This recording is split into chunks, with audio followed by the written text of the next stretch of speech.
বাংলার আনাচে কানাচেতে ছড়িয়ে ছিটিয়ে রয়েছে অসংখ্য জুনিয়র ক্রিকেটার।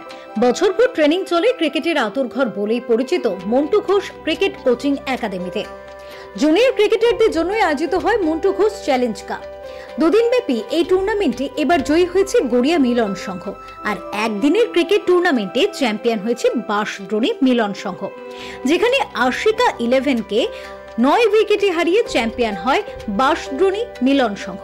অন্যদিকে দুদিনের ক্রিকেট ফাইনালে গড়িয়া মিলন সংঘ ক্লাব কাজল ক্রিকেট একাডেমিকে হারায় 5 উইকেটে। গোটা এই টুর্নামেন্টের তত্ত্বাবধানে ছিলেন প্রধান কোচ বিশ্বজিৎ মুখোপাধ্যায়।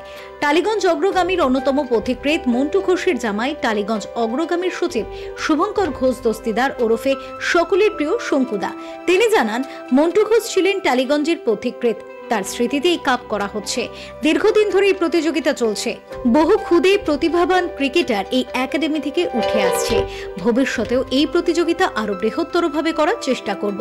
বৃহস্পতিবার জয়ীদের হাতে পুরস্কার তুলে দিতে উপস্থিত ছিলেন টালিগঞ্জ অগ্রগামীর সচিব শুভঙ্কর ঘোষ দস্তিদার, কোচ বিশ্বজিৎ মুখোপাধ্যায়, অটল দেব বর্মন, প্রশান্ত মুখার্জি, দীপেন্দ্রনাথ মিত্র, দীপঙ্কর ঘোষ দস্তিদার সহ অন্যান্যরা।